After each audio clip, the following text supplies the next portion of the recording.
Baik, Assalamualaikum warahmatullahi wabarakatuh. Kita lanjutkan untuk pertemuan ketiga mata kuliah statistik.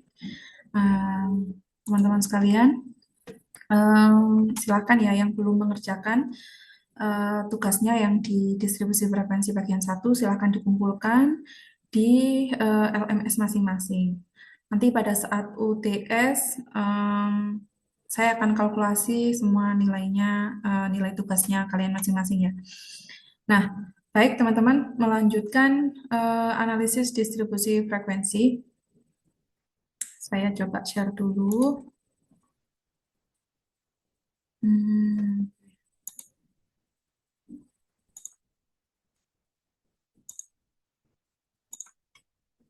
mana tadi ya?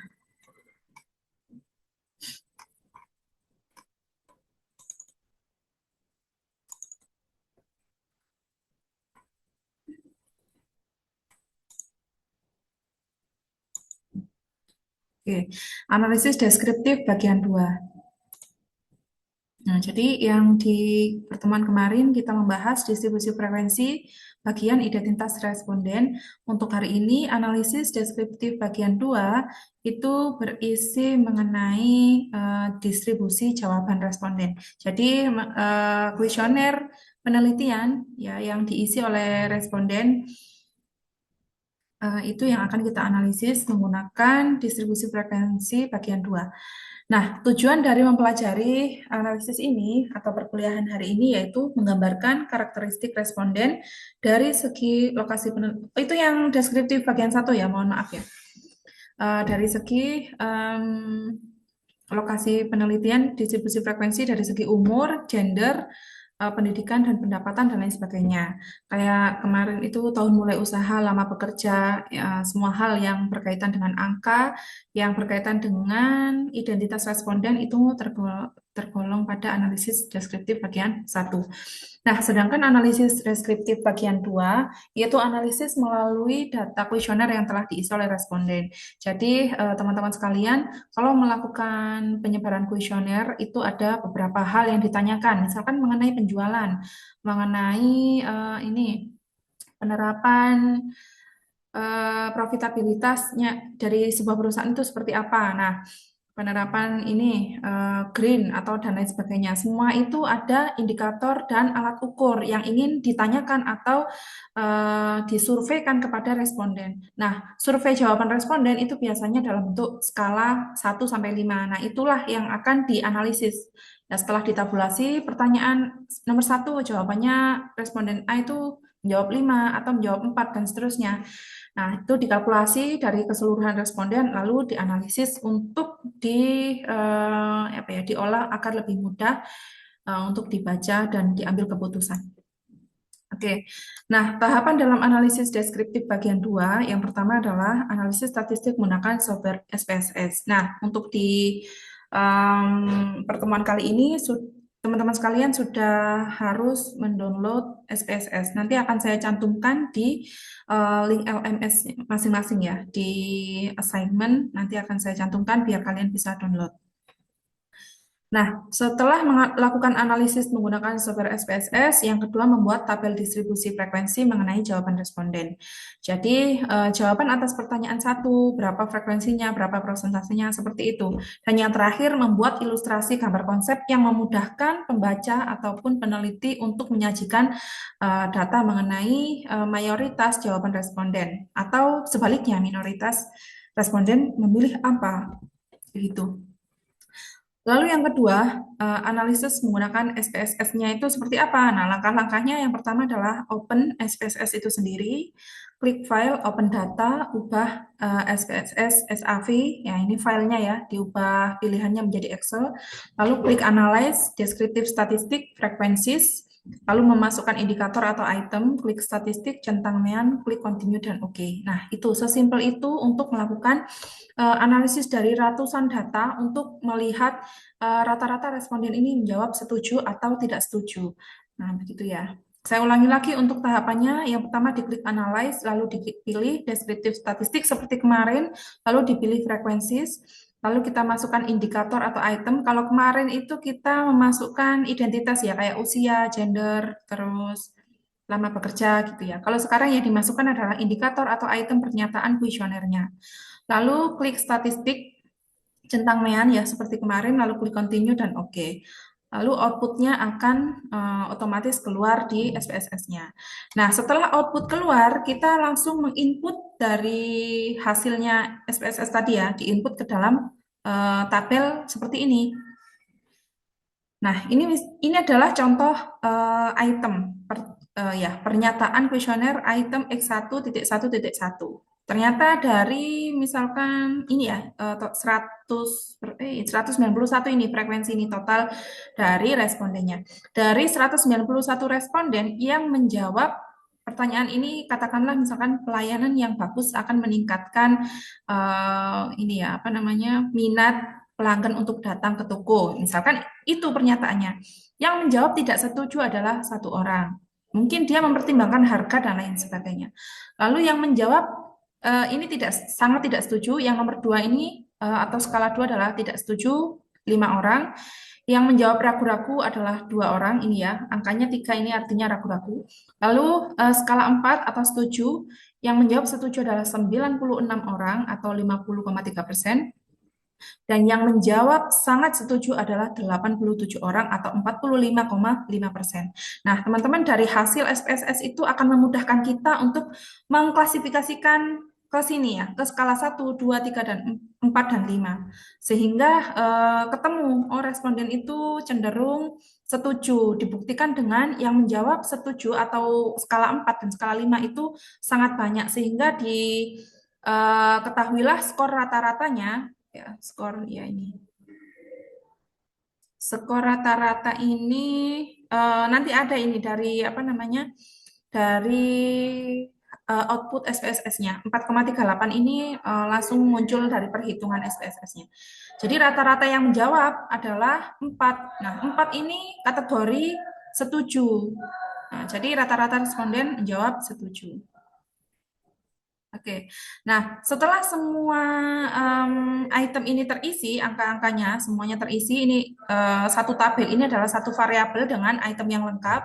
Lalu selanjutnya kita membuat ini apa namanya ilustrasi konsep hasil distribusi frekuensi jawaban responden. X1 ini adalah nama variabelnya, sedangkan X1.1 dan X1.2 ini adalah indikatornya. Nah, sedangkan tabel yang sebelumnya ini ya, X1.1.1 itu adalah item yang di sini tampil yang kotak-kotak ini.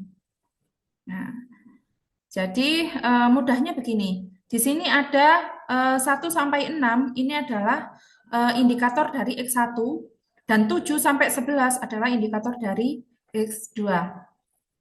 X1 ya, X1.2 maksudnya begitu. Nah, sehingga di sini akan muncul, walaupun ini belum lengkap ya di sini, X1.1.1 adanya. Nah, itu akan muncul sebagai item-item pada indikator yang terpisah. Di sini dipisahkan dengan ini ya, mean indikator. Ini berarti antara indikator yang atas dan yang bawah itu berbeda. Nah, kalau tidak ada ini mean indikator di tengah ini atau mean indikatornya misalkan di bawah gitu ya, hanya di bawah ini saja. Berarti satu variabel itu memiliki satu indikator saja dan memiliki beberapa item. Nah, semoga bisa dipahami ya teman-teman ya. Nah, angka-angkanya ini 4,38 dan seterusnya itu adalah angka yang ada pada skor yang paling belakang sendiri ini ya. 4,38 itu ditampilkan pada gambar-gambar di sini.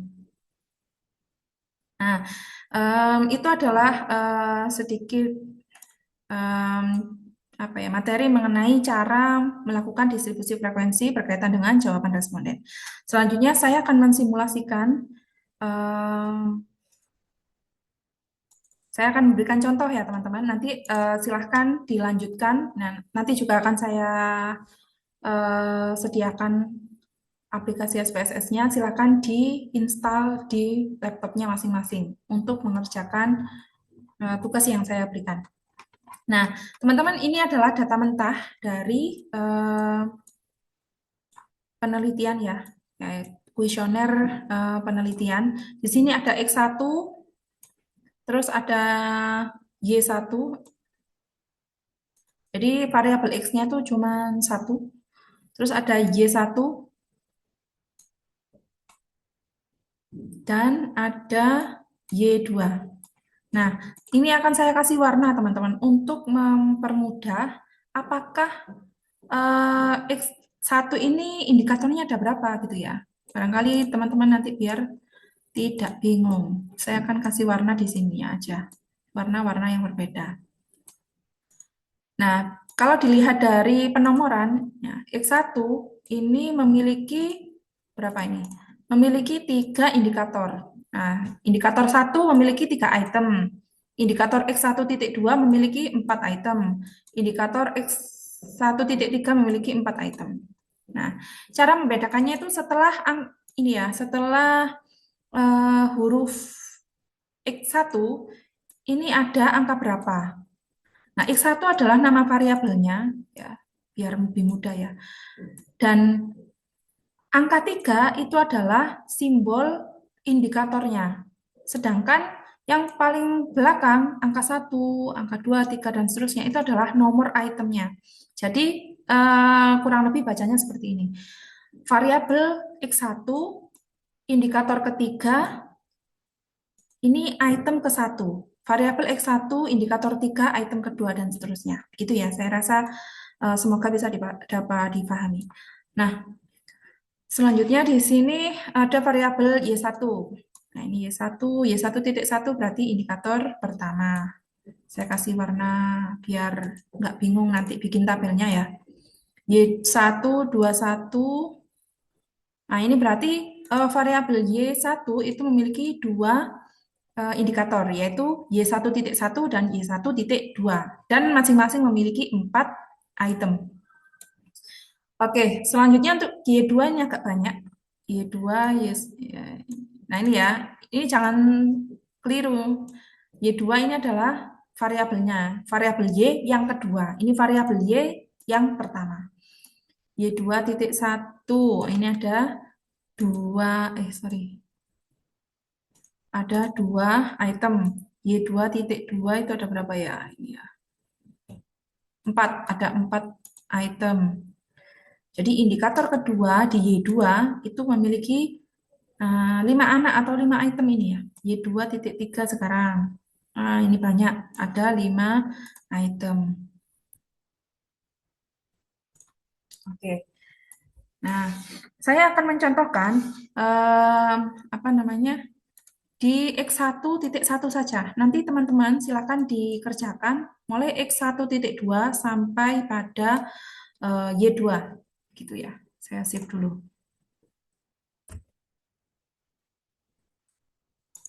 Kita buka terlebih dahulu untuk aplikasi SPSS-nya. Lama ya. Oh, enggak, ini sudah terbuka.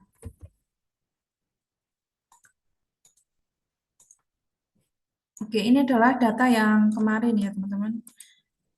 Kita langsung klik open data. Ini nggak apa-apa, terbuka ini tidak apa-apa. Kalau mau di close dulu juga nggak apa-apa. Tapi langsung aja juga bisa. Kita klik ke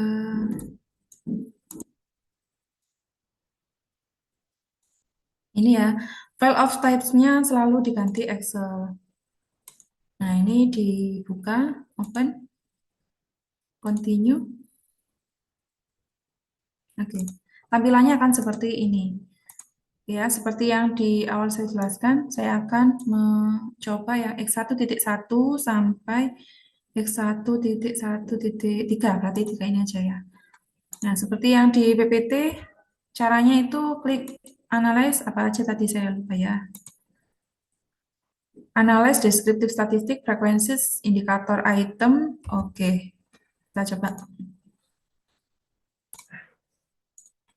Ya, kita klik analyze descriptive statistic frequencies. Nah, yang saya masukkan adalah X1.1 sampai X1.1.3. Oke.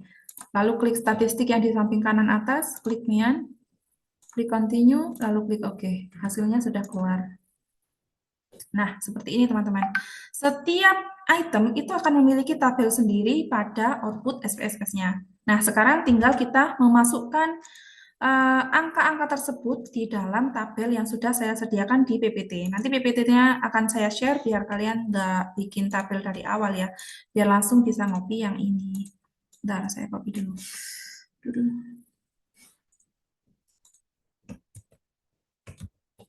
Saya copy ke Microsoft Word.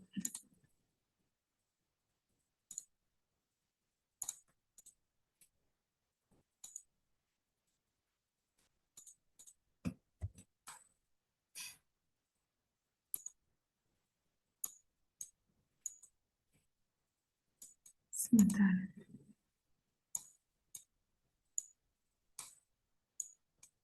Seperti ini ya, Microsoft Word-nya ya.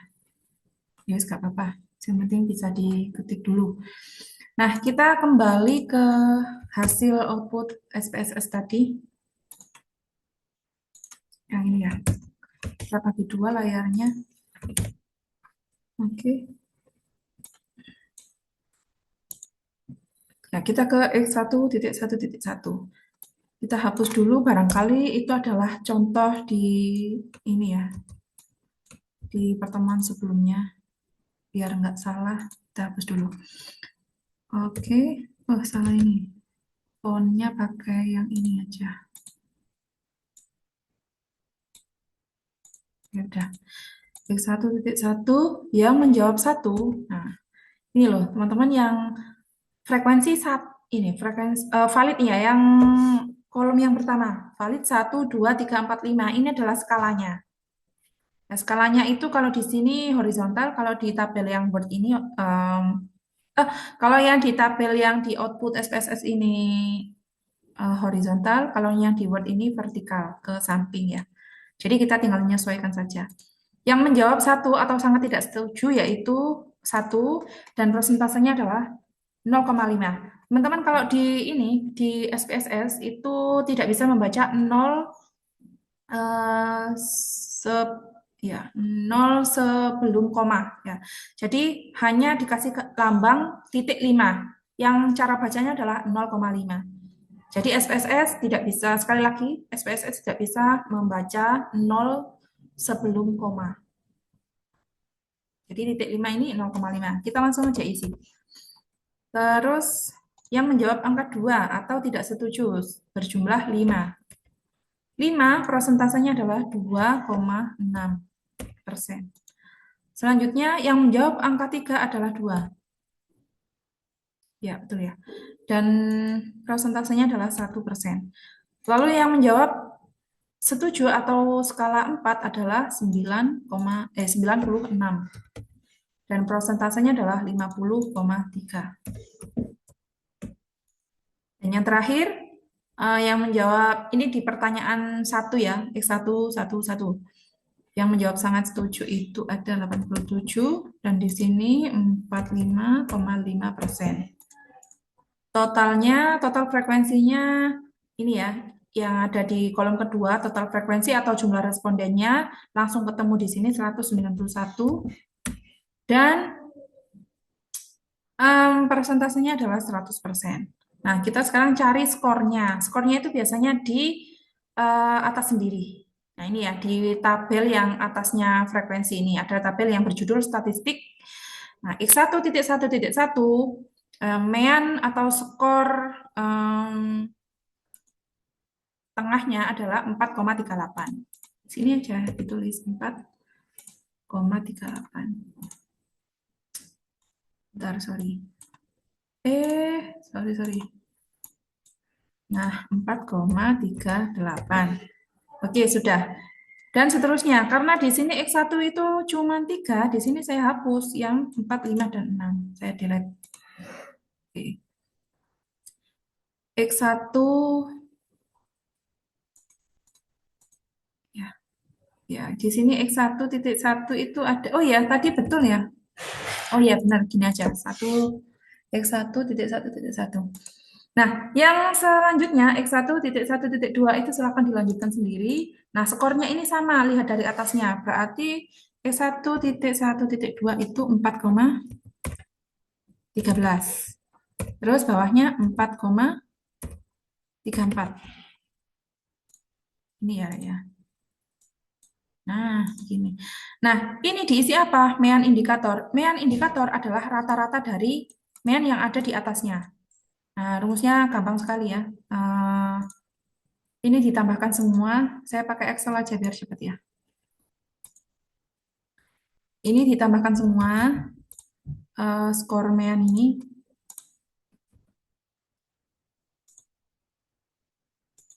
Oke. Lalu diklik average. Oke. Nah, jadi skor green mean-nya adalah 4,283. 4,28 gitu aja, nggak apa-apa. 4,28 kita taruh di Microsoft Word sini. Oke, 4,28 selesai. Nah, diselesaikan semua apa namanya? Silakan diselesaikan di semua indikator dan semua itemnya, lalu dibuatlah gambar seperti yang ada di PPT. Ini. Kalau X1, dia memiliki dua indikator, berarti seperti ini gambarnya. X1.1 dan X1.2. Kita lihat di datanya kalian ya. X1 berapa indikatornya? 1, 2, 3. Nah, berarti di gambar ini kurang. Kalau misalkan 3 indikator, berarti di sini ditambahkan 1. 1 bulatan di tengah sini atau di sampingnya yang berisi X1.3. Jadi gitu ya. Semoga bisa dipahami. Dan teman-teman juga bisa mengusahakan mengerjakan sendiri. Jangan kopas-kopas punya temannya, biar apa ya, biar saat skripsi itu bisa cepat, bisa langsung paham gitu ya. Nah, itu saja mungkin yang dapat saya sampaikan, teman-teman. Saya akan ini ya, biar nggak lupa, saya akan tampilkan, saya akan sertakan file materi Excel, terus apalagi satunya tadi, aplikasi SPSS-nya. Ya, semoga dapat dipahami. Kurang lebihnya saya mohon maaf. Saya akhiri. Wassalamualaikum warahmatullahi wabarakatuh. Stop share.